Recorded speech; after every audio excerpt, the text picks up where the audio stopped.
Eclesiastes capítulo 8, hoje a exposição será do versículo 6 até o versículo 9. Fizemos na último encontro nosso do versículo 1 ao 5, hoje do 6 ao 9, com a graça de Deus. Diz assim a palavra do nosso Deus: porque para todo propósito há tempo e modo, porquanto é grande o mal que pesa sobre o homem. Porque este não sabe o que há de suceder, e como há de ser, ninguém que lhe declare. Não há nenhum homem que tenha domínio sobre o vento para o reter, nem tampouco tem ele poder sobre o dia da morte, nem há tréguas nesta peleja, nem tampouco a perversidade livrará aquele que a ela se entrega. Tudo isto vi quando me apliquei a toda obra que se faz debaixo do sol. Há tempo em que um homem tem domínio sobre o outro homem para arruiná-lo. Vamos orar mais uma vez. Pai, nós nos colocamos diante do Senhor mais uma vez em oração, pedindo encarecidamente que o Senhor fale conosco durante a exposição da sua palavra. Tenha misericórdia da minha vida, ó Deus, para que eu possa expor a Tua palavra com fidelidade, com zelo, com autoridade e, sobretudo, na dependência do Teu Espírito Santo. Nós necessitamos de ouvir o Senhor. Nós cremos naquilo que Jesus diz: sem mim nada podeis fazer. Cremos que o Senhor fala conosco por meio da Sua palavra. Cremos que é por meio da palavra que o Senhor nos santifica, que o Senhor nos dá a fé, nos fortalece, renova a nossa esperança. O Senhor também confronta os nossos pecados, os nossos medos, as nossas aflições. E por isso te pedimos, ó Deus, use a Tua palavra e cumpra os propósitos santos do Senhor na nossa vida nessa noite, para que em tudo o Senhor seja honrado, amado e glorificado, e nós por Ti edificados. Nós pedimos no nome de Jesus. Amém. Meus irmãos, o livro de Eclesiastes é um livro que de fato nos humilha bastante. É difícil você ler o livro de Eclesiastes e não ficar assim meio com o coração apertado, porque ele nos coloca diante de um espelho. É como se você estivesse diante do espelho e dissesse: eis aí o homem. Quem é o ser humano? Um ser limitado, frágil e impotente. É assim que nós somos. Os seres humanos não são poderosos. Por isso que nós gostamos de super-heróis. Até os adultos gostam de filme de ficção. Porque nós não somos poderosos. Nós somos fracos, somos limitados, somos frágeis. Por mais que as pessoas tentam se achar capazes, poderosas, no final são fracas e são frágeis. E por isso que muitas vezes se criam palavras de efeito, frases de efeito: você pode, você é vencedor, você consegue, a força está dentro de você. Mas tudo isso é bobagem, porque no fundo você sabe que isso não é verdade. Eu tenho dito que uma coisa que eu tenho aprendido estudando o livro de Eclesiastes é que a gente precisa criar um monte de bobagem para viver. Porque a vida, de fato, como ela é descrita nas Escrituras, a vida do homem, nua e crua, ela é terrível. Se você olhar a Bíblia e se ver como ela mostra mesmo, você vê que ela é terrível. E esse texto nos mostra mais uma faceta disso. É tão limitada e frágil a sua vida e a minha vida, você não sabe se você vai estar vivo daqui a pouco. Aí você vai dizer: pastor, eu venho na noite para trazer uma palavra de esperança, você já me deixa desanimado. Fica firme até o final. Eu espero que Deus vá trazer esperança para o seu coração, mas antes de trazer esperança, você precisa acordar e ver que quão frágil, limitado e fraco nós somos. E é assim mesmo. Ninguém sabe do que vai acontecer com ele daqui a pouco. Ninguém sabe. Você sempre espera o melhor, mas você não sabe. Vivemos como se fôssemos eternos, mas sabemos que não somos. Tem uma declaração no livro de Tiago, uma exortação de Tiago, capítulo 4, do 13 ao 16. Se não quiser abrir, só ouça, está aqui já no meu esboço.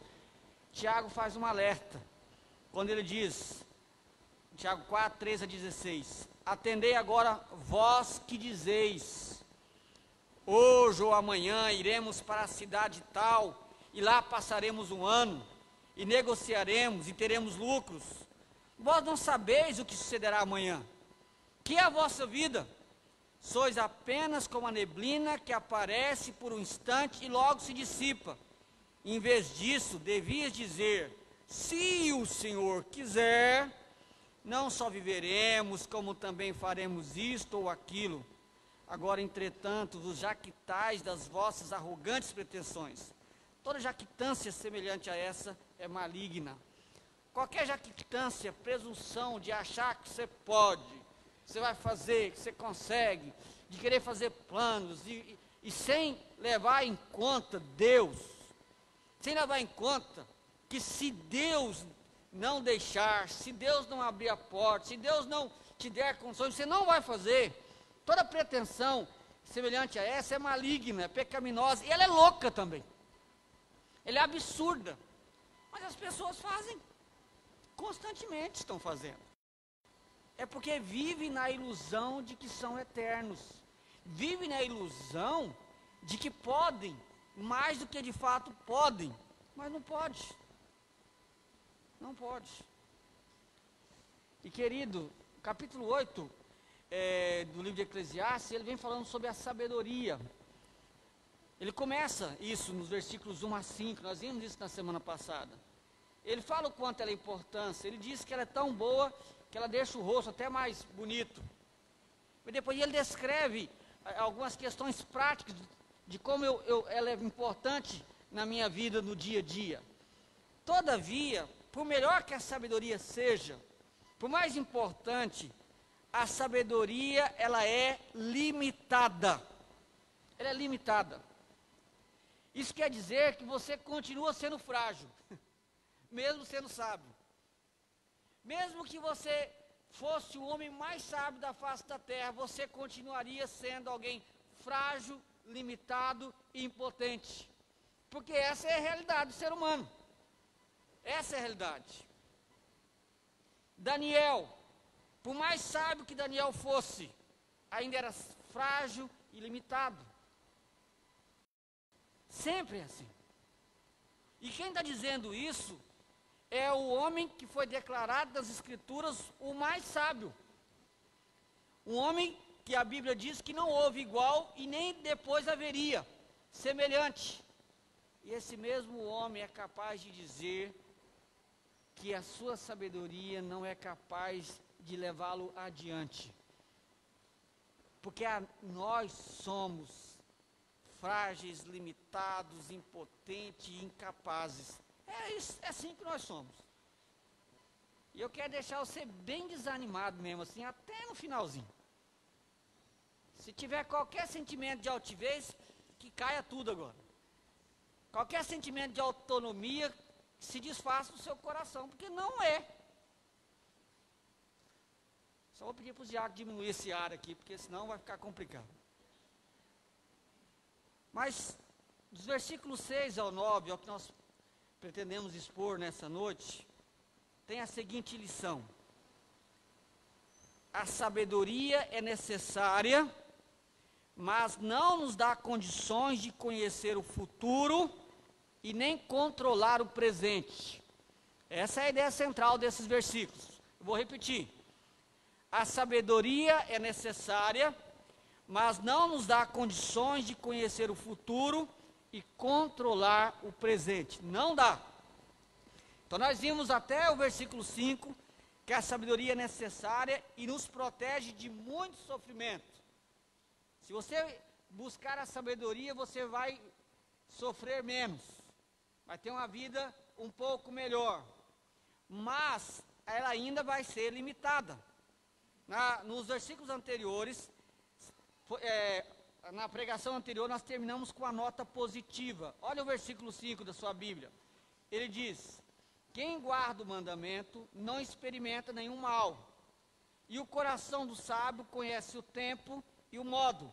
Então ele termina esse versículo de uma forma bem positiva, mostrando que a sabedoria, e o sábio é aquele que guarda o mandamento, ele vai saber a época certa de agir, o tempo certo de falar, de se pronunciar, de se proceder.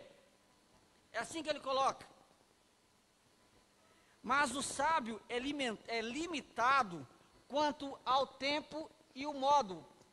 Ele vai saber o tempo e o modo dele proceder na sua fala, nas suas ações, mas ele não conhece o tempo de tudo e nem o modo em que todas as coisas que estão ao seu redor vão acontecer.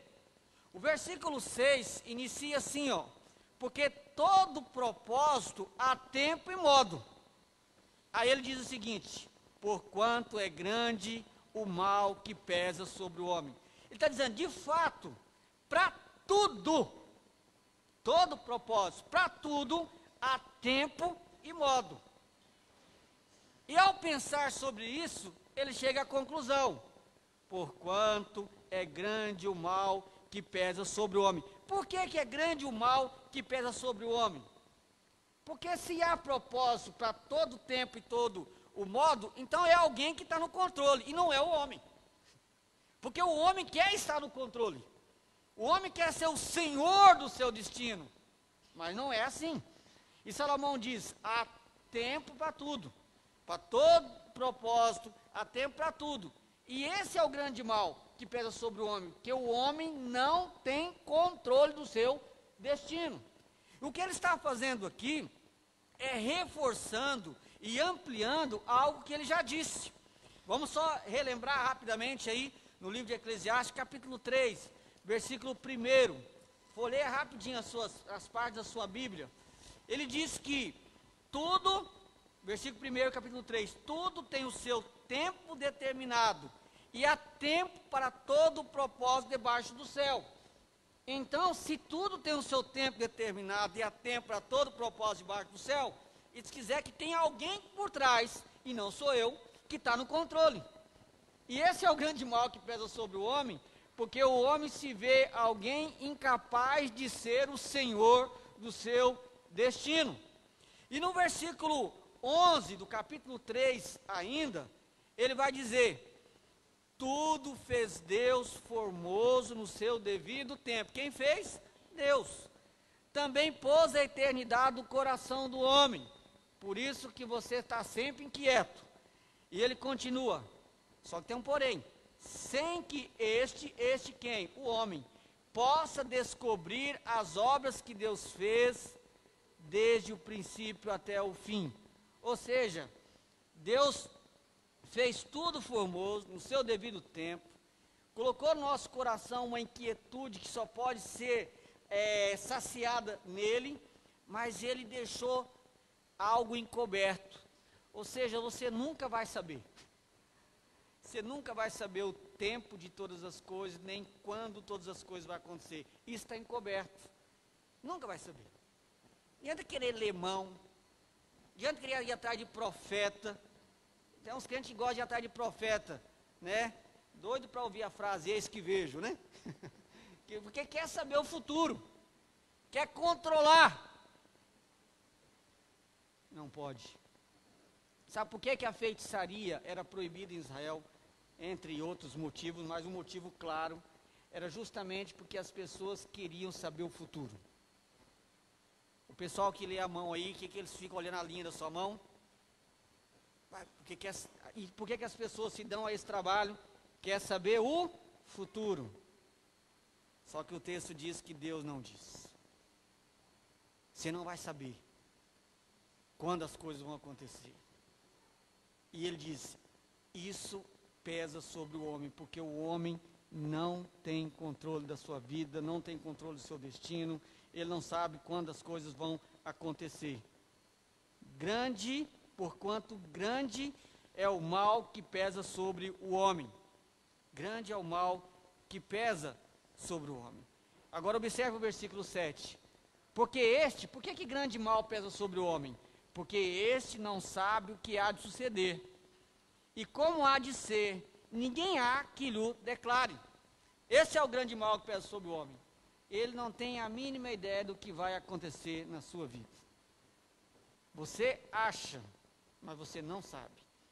O coração do homem pode fazer planos, mas a resposta certa vem dos lábios. A resposta certa é do Senhor. O coração do homem pode fazer planos, mas ele não é capaz de concretizar todos os seus planos, a não ser que Deus o abençoe, a não ser que Deus aprove, a não ser que seja da vontade de Deus. Caso contrário, serão apenas planos. Por exemplo, ninguém sabe quando virá ou quando virão os terremotos, tornados, inundações, as queimadas na Amazônia, né? O Bolsonaro que o diga, né? Ninguém sabe quando um edifício vai cair, como aconteceu há poucas semanas. Quem imaginava que aquilo ia acontecer? Ninguém sabe se poderá sofrer um acidente, ser assaltado ou coisa assim. Porque se soubéssemos com antecedência, você poderia evitar tudo isso aí. Por isso que Salomão diz: grande mal pesa sobre o homem. E por mais que você se cerque de um monte de coisa, mas segurança total você nunca vai ter. E além de não podermos conhecer o futuro, você não sabe o que vai acontecer no futuro, você também não pode controlar o presente. Você não pode. E no versículo 8, só nesse versículo aqui, nós temos 4 exemplos de que nós não podemos controlar os eventos. Então fica atento ao versículo 8. Há 4 exemplos aqui de que nós não podemos controlar os eventos. Os eventos, isso do tempo presente. Primeiro exemplo, está aqui, ó. Não há nenhum homem que tenha domínio sobre o vento para o reter. Quem é que pode controlar o vento? No domingo anterior, ou no outro, acho que o outro, houve um forte vendaval aqui na região de Várzea Grande e Cuiabá. Inclusive, parece-me que uma concessionária em Várzea Grande teve um prejuízo enorme de muitos carros que caíram, e caiu a cobertura sobre os carros, etc. Quem é que poderia controlar ou prever que aquele vento viria com aquela velocidade? E é interessante que hoje nós temos muita tecnologia. Mas quem é que poderia controlar? Quantas vezes você já ouviu no noticiário, amanhã, mesmo em Cuiabá, hein? Mesmo em Cuiabá, amanhã vai fazer sol o dia todo, aí amanhã chovendo. Aí ninguém falou, mas não falou que ia ser sol o dia todo? De vez em quando acontece isso. Eu acho que Deus faz isso só para mostrar que quem está no controle é Ele. Tá? De vez em quando acontecem essas coisas. Quem é que está no controle? É Deus. Você não tem controle. Você ouve falar de tornados pelo mundo todo, e ninguém consegue impedir essas coisas. Mesmo que haja tecnologia, ela pode até te alertar com um certo grau de antecedência, mas também não é 100%. Lá no Chile, por exemplo, quando nós fomos lá, quando você vai na praia, tem várias placas, rota de fuga, perigo de tsunami. É muito empolgante ver aquelas placas. A qualquer momento tem que cair fora. Então tem várias placas na cidade. Porque quando tocar a sirene, a turma tem que correr. Só que essa sirene, ela é tocada tipo assim, meia hora antes. Não tem condição de prever com um espaço longo de tempo. Quem é que pode controlar essas coisas? Ninguém. Somos impotentes até mesmo contra vento, terremoto, essas avarias da natureza. Mas a segunda ilustração ele vai dizer, ainda no versículo 8, nem tampouco tem ele poder sobre o dia da morte. Essa é fácil, né? O texto diz que Deus estabeleceu o tempo de nascer, Eclesiastes 3:2. O tempo de nascer e o tempo de morrer. Só que não nos disse quando e nem como será. Apesar de que eu acho é bom isso aí. E eu não quero nem saber o dia que eu vou morrer. Está de boa assim. Mas nós não podemos controlar. Você pode fazer exercício, caminhada, dieta. Eu acho que tudo isso é bom para você viver bem. Mas ninguém pode controlar. Ninguém é capaz de dizer, ó, esse é o dia que eu vou morrer. E olha, eu não quero morrer agora, deixa eu morrer depois. Não dá, não é assim que funciona. É como que eu disse, você não sabe se você vai estar vivo daqui uns dias. E às vezes a gente fica até assustado, né? Você lembra uma vez, eu não lembro agora o jogador, porque eu também não sou tão, assim, afinado com o futebol, mas eu lembro uma vez que teve um futebol, que no meio do campo, ele deu um mal súbito e morreu. E uma coisa que eu fiquei preocupado com aquilo lá, falei, rapaz, é um atleta, que tem médico, dos mais caros, 24 horas, que faz todo tipo de exercício, está sempre vendo como que está a sua saúde, justamente porque a saúde dele é o grande troféu que ele tem. A saúde dele faz ele ganhar dinheiro. Mas de repente ele caiu ali. Quem é que pode controlar o dia da morte? Agora pensa sobre isso, irmãos. Você não tem controle dessas coisas, e por que às vezes tanta arrogância? Porque às vezes a gente é tão prepotente. Porque as pessoas às vezes vivem como se elas nunca fossem morrer, se elas fossem eternas. Porque as pessoas não estão nem aí com Deus. Quantas pessoas às vezes ouvem o Evangelho e faz desdém do Evangelho como se elas tivessem todo o poder.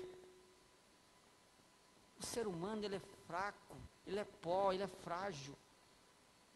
E qualquer ser humano que tiver um pouco só de juízo e refletir sobre a sua vida e ver a realidade, por isso que eu sempre digo, o livro de Eclesiastes mostra a realidade, e a única forma de alguém viver nesse mundo, diante dessa realidade, é se ele criar fantasia. Então ele cria fantasias. Fantasia de que ele não vai morrer tão cedo. Fantasias de que depois da morte, tudo bem, beleza, Deus vai nos aceitar. Fantasias e fantasias, ele precisa criar artifícios. Porque a realidade, ela é cruel. E essa é a dura realidade. E ainda no versículo 8, há mais uma declaração, ele vai dizer, nem há tréguas nessa peleja. E a ideia aqui é o seguinte, ele usa essa palavra peleja de uma forma metafórica. Peleja é luta, é como se você estivesse dentro de uma guerra, dentro de uma luta. Não dá para você levantar a bandeirinha branca e dizer, olha, vamos parar, eu me rendo, alguma coisa. Não dá. Ou seja, você está dentro do mundo, é assim que a coisa funciona, você não sabe o dia da sua morte, você não pode controlar os eventos da natureza, você não tem controle de nada, e você também não pode levantar a bandeirinha e dizer, peraí, Senhor, para um pouquinho. Para um pouquinho. Não dá, a vida continua. Você gostando, você não gostando, você aceitando, você não aceitando, você crendo, você não crendo, você não tem condições de parar. Você está inserido dentro do processo. Você não tem escapatória. A vida continua. Você não pode dizer, peraí, tudo bem, já que o vento forte vai vir, deixa para passar amanhã. Não dá. Já que vai vir mesmo um terremoto, espera eu sair daqui. Não dá. Você não pode levantar e dizer, olha, já que eu tenho que morrer mesmo, espera mais uns dias. Você está dentro do acontecimento e o negócio está rodando, está andando. E você não pode parar. Por isso que Salomão pensou, falou, grande mal que pesa sobre o homem. Porque essa é a realidade do ser humano. E ninguém pode parar isso. Ninguém. E ninguém também pode fazer o que quiser, achando que vai ficar impune diante de Deus.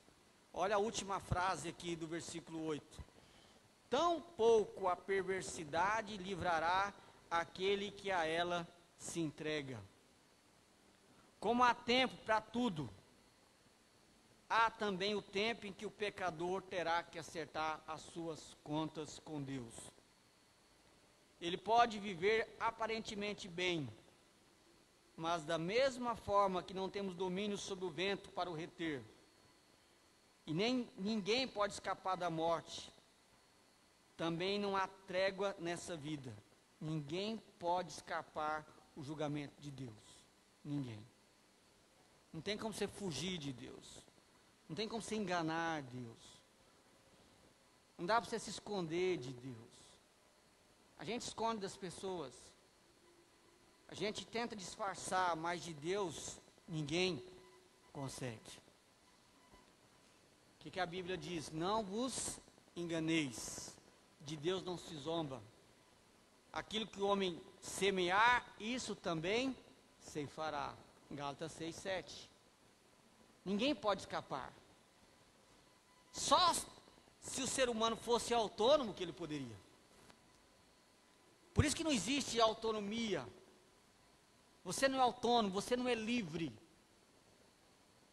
Livre é aquele que pode fazer o que quiser e não acontece nada com ele. Mas ninguém é. E por isso que Salomão diz que grande mal pesa sobre o homem, porque ele vai ter que prestar conta de tudo que ele faz diante de Deus. E Salomão sabe que nós não somos fáceis, que nós erramos, que nós ofendemos a Deus com os nossos pecados, que nós falhamos diante de Deus. E isso, meus irmãos, não é só para o ímpio, não. O crente também. Nem mesmo os filhos de Deus estão imunes a essa declaração. Os filhos de Deus têm um tratamento diferenciado, mas se eles não se arrependerem dos seus pecados e viverem na prática do pecado, também vão ter que prestar conta. Os filhos de Deus, eles não vão perder a sua salvação, mas hão de ser corrigidos se mantiverem em rebeldia. O que é que diz em Hebreus 12, versículos 6 e 7? Porque o Senhor corrige a quem ama e açoita a todo filho a quem recebe, e é para a disciplina que perseverais. Deus vos trata como filhos, pois que filho há que o pai não corrige? E depois ele vai dizer mais adiante que se não sois corrigidos é porque não sois filhos, sois bastardos. O crente, aquele que nasceu de novo, entregou a sua vida para Jesus, se ele viver de forma descarada na prática do pecado e não procurar voltar-se para o Senhor, Deus não vai abandoná-lo, mas vai corrigi-lo. Como um pai corrige o filho, Deus irá corrigi-lo. Não dá para ficar de qualquer jeito diante desse Deus santo e perfeito. E tudo que Salomão descreve aqui, meus irmãos, é fruto das suas reflexões de como é a vida nessa terra. Você acha que o ser humano, ele é alguém assim, tão livre, tão capaz, tão autônomo? Não é.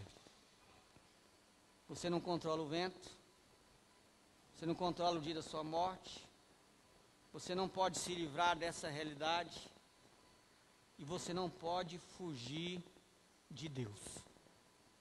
Não pode fugir de Deus. Ninguém pode pecar e dizer, eu faço o que eu quiser com a minha vida. Não faz. Eu sou o Senhor do meu destino. Não é. Eu vivo do jeito que eu quiser. Não vive. Eu faço o que eu quiser com a minha vida, ninguém tem nada a ver com isso. É mentira. Tudo isso é engano. Mas o mundo vive desse jeito, não é assim? As pessoas debaixo do sol não vivem assim? As pessoas acham que pode fazer o que quiser da vida e ninguém tem nada a ver com a vida delas. Isso é mentira. Você vai ter que prestar contas a Deus um dia. O ateu pode até espumar, dizendo que Deus não existe. Ele terá que prestar conta a Deus um dia. As pessoas podem zombar de Deus, do cristianismo, zombar de você, mas eles terão que prestar conta a Deus um dia. Ninguém é autônomo para fazer o que quiser da sua vida. Ninguém. Ninguém. E Salomão então diz no versículo 9: tudo isto vi quando me apliquei a toda a obra que se faz debaixo do sol. Novamente, Salomão está nos lembrando que o que ele está vendo é a realidade da vida de quem vive aqui na terra. Essa é a expressão debaixo do sol. E lembrando que, por que a vida é assim, pastor? Porque nessa terra, a Bíblia diz que nós estamos vivendo num mundo amaldiçoado pelo pecado. Por isso essa é a realidade. O mundo está debaixo da maldição de Deus por causa dos seus pecados. E por isso que vive dessa forma. Mas Salomão diz que há mais alguma coisa ainda que ele não falou. Ele diz, no versículo 9: há tempo em que um homem tem domínio sobre o outro homem para arruiná-lo. E aqui você pode lembrar de tantos problemas que há nesse mundo. No Brasil, por exemplo, a escravidão. Quanto sofrimento, quantas pessoas viveram debaixo do domínio de outros homens. Podemos também pensar hoje, quando muitos políticos e membros do judiciário, como vimos no noticiário há pouco tempo, usam do seu poder para prejudicar ou dominar sobre o povo. Quantos de nós às vezes nos sentimos oprimidos diante de algumas autoridades da política, você se sente indefeso, sem condição de agir, literalmente estão dominando sobre a gente. E isso inclusive com os mais fiéis. Lembra dos mártires, aqueles que morreram por causa de Cristo? Havia alguém dominando ali. Onde os mártires morreram é porque havia alguém dominando sobre eles, mesmo sendo mortos por causa de Cristo, porque essa é a realidade desse mundo, e você não pode fugir dela. Cria-se ilusões para tentar esquecer, para tentar não encarar essa realidade, mas fugir dela você não pode, e de vez em quando você vai tropeçar e bater de frente com ela. Você não pode fugir dela. A única esperança, irmãos, está em olhar acima do sol. Eclesiastes tem mostrado, olha como que é a vida nessa terra amaldiçoada pelo pecado. A única esperança para quem vive na terra é olhar acima do sol, é olhar para Deus, olhar para Jesus Cristo, aquele que veio para nos dar esperança, vivendo nesse mundo como nós vivemos. Essa é a única esperança. Porque o nosso Deus é quem está no controle de tudo, e a nossa esperança está nele. Mais importante do que saber o que vai acontecer, quando vai acontecer e como vai acontecer, o mais importante é saber se eu estou ou não em Cristo. Isso é o mais importante. Deus não vai te dizer como, quando, onde, mas não é isso que é o mais importante. O mais importante, ele revela a nós. O mais importante é saber se eu estou em Cristo. Por quê? Porque a Bíblia diz que se eu estou em Cristo, eu posso descansar, porque nele estão escondidos todos os tesouros da sabedoria e do conhecimento. Então eu posso descansar que na provisão de sabedoria e conhecimento para viver nesse mundo conturbado, amaldiçoado pelo pecado, essa provisão não vai faltar. Se você está em Cristo, não vai lhe faltar sabedoria para viver nesse mundo conturbado pelo pecado. Mesmo que a sabedoria não te dê condições de responder todas as perguntas, mas sabedoria para viver diante da dura realidade desse mundo. A sabedoria bíblica não pretende te dar todas as respostas. A sabedoria bíblica pretende te ensinar a agir e reagir corretamente diante da realidade desse mundo. Porque os males que nós enfrentamos, de depressão, de tristeza, de angústia, de dor, de medo, de desespero, é porque nós não sabemos agir diante da realidade. Nós não sabemos reagir quando nós somos oprimidos, machucados, quando as pessoas se levantam contra nós. Mas desde quando o mundo é mundo, as pessoas sempre vão sofrer. As pessoas sempre sofreram. Ou sofreram embates na vida, ou sofreram porque fizeram coisa errada. Mas à medida que aprendermos a agir corretamente diante da dura realidade que vivemos, à medida que aprendemos a reagir quando sofremos embate na vida, então estaremos agindo com sabedoria. E essa sabedoria, ela está provisionada em Cristo, porque nele todos os tesouros da sabedoria e do conhecimento estão lá, estão nele. E se você tem Cristo, descanse o seu coração, creia no Senhor, busque a Ele e não vai lhe faltar essa sabedoria. O problema é que nós às vezes não cremos nisso. Nós deixamos este lado e tentamos fazer do nosso jeito. Tentamos buscar a nossa sabedoria, a nossa esperteza, o nosso plano, a nossa estratégia. Mas nesse mundo aqui, você não vai encontrar a sabedoria que você precisa para enfrentar a dura realidade desse mundo. Só em Cristo. E se você está em Cristo, você tem isso. O que você agora precisa é se apropriar disso pela fé na sua caminhada com o Senhor. Se eu estou em Cristo, eu não preciso temer o dia da morte. De fato, ninguém sabe o dia que vai morrer. Mas aqueles que estão em Cristo, eles podem olhar para cima e descansar o seu coração. Porque a nossa vida está escondida em Cristo. E o que a Bíblia diz? Nada pode me separar do amor de Deus que está em Cristo Jesus, nem a vida, nem a morte. Só quem tem Cristo pode dizer isso. Amém? Quem tem Cristo pode dizer isso. Você não precisa temer. Você não sabe quanto tempo você vai viver. E Deus não diz para você.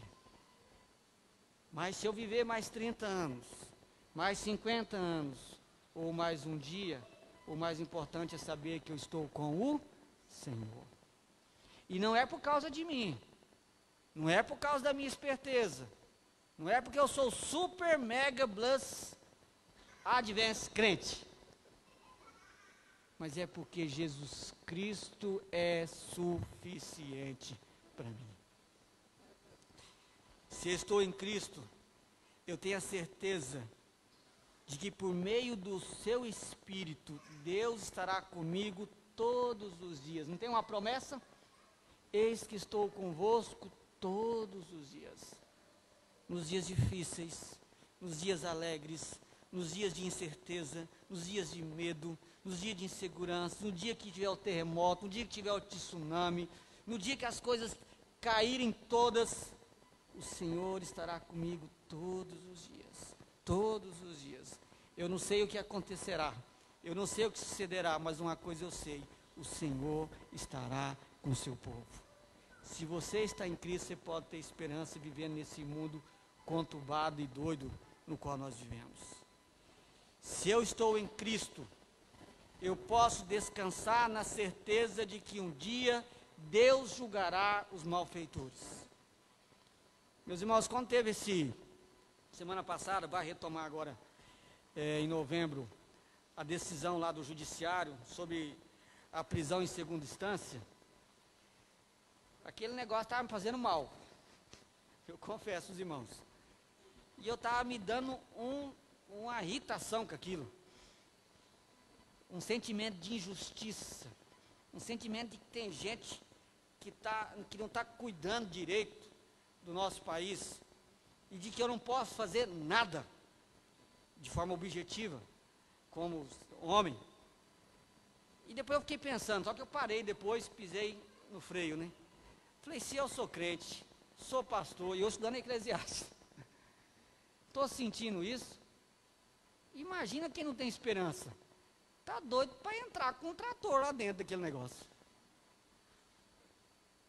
O que eu quero dizer, querido, Eu não sei qual vai ser a decisão, suspeito que vai ser ruim para nós. Mas a nossa esperança está na certeza de que aqueles que se apegam à perversidade e se entregam a ela, eles não vão se livrar. Esses homens e tantos outros, em posições iguais, semelhantes ou diferentes, podem até se sentir os senhores autônomos, todo-poderosos, mas um dia terão que prestar conta a Deus. E se eu estou em Cristo, eu posso descansar o meu coração, que o Senhor há de julgar todo malfeitor. A Bíblia diz que a justiça pertence ao Senhor. Se eu estou em Cristo, mesmo que eu veja tanta injustiça acontecendo no meu país, ou às vezes eu me sinto injustiçado com aquilo que as pessoas fazem comigo, ou mesmo com a minha família, eu posso descansar o meu coração, porque Deus é o justo juiz e Ele vai julgar o seu povo. O mundo, de fato, é conturbado, é cheio de altos e baixos, mas eu posso viver com esperança se eu tiver Cristo no meu coração. E para concluir, eu quero dizer para você, se eu estou com Cristo, eu posso dizer como Abacuque. Só que eu quero que você abra o texto agora. Vai achar Abacuque agora? Está perto de Malaquias. Volta um pouquinho, tá? Abacuque capítulo 3, do versículo 17 ao versículo 19. Tá? Acha Abacuque aí.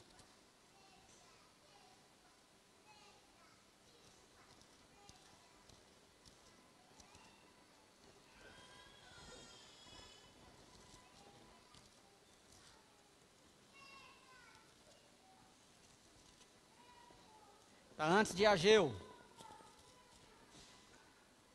Depois de Naum. Antes de Ageu não, antes de Sofonias. Mais difícil ainda. Abacuque 3. Amém, irmãos? Quem não achou aí, peça, Senhor, misericórdia, me ajuda. Vai lá, versículo 17 ao 19. Vamos ler junto, com fé. Porque quem tem Cristo pode ler com fé e esperança esse texto. Vamos lá.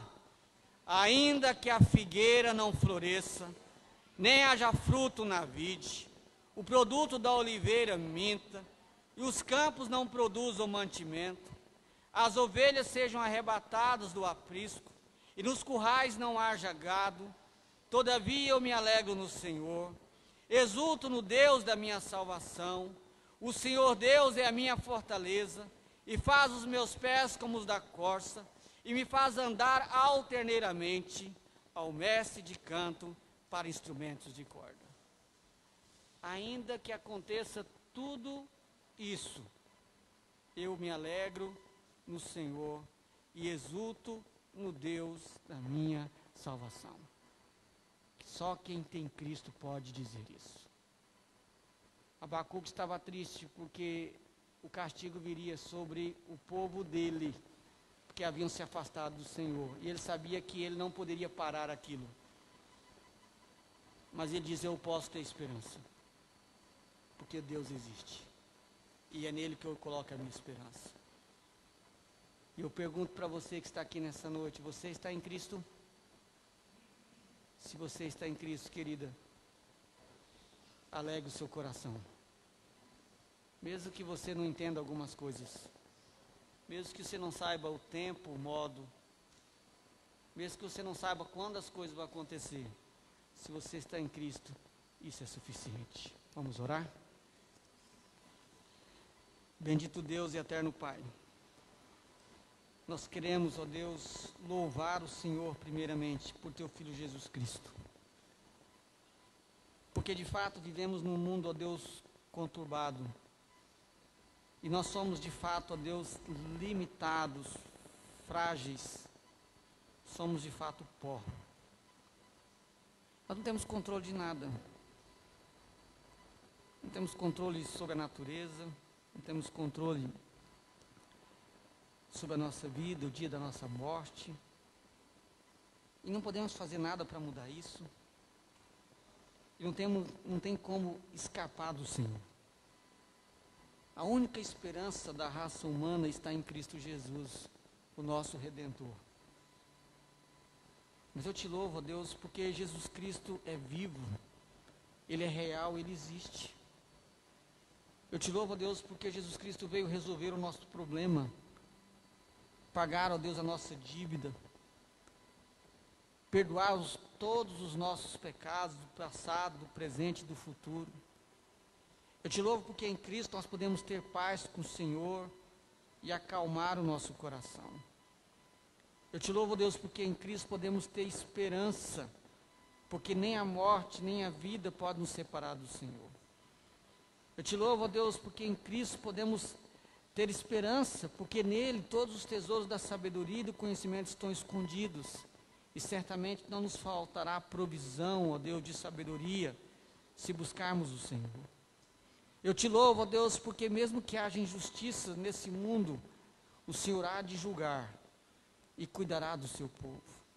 Eu te louvo pela certeza de que o Senhor está conosco, que estará todos os dias, até a consumação do século, e nada pode nos separar do Senhor.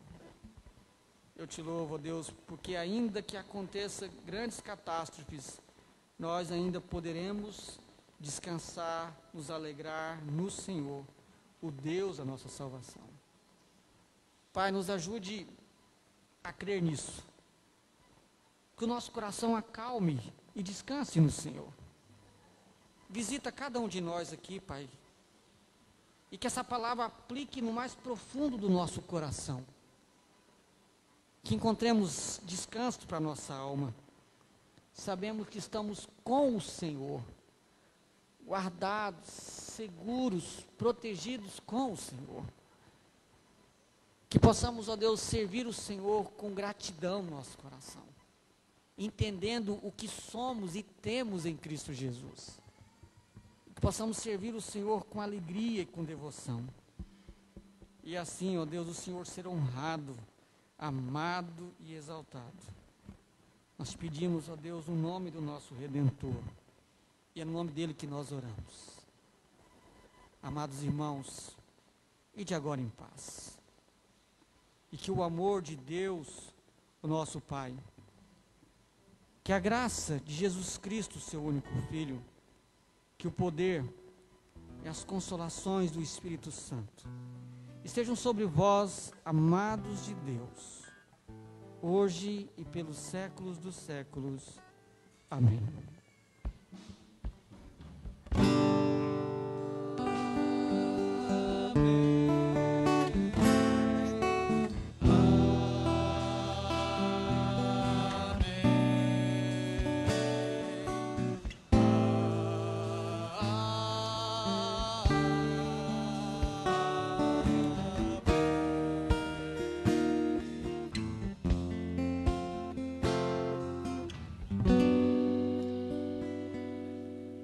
A igreja pode se assentar, esteja em atitude de oração.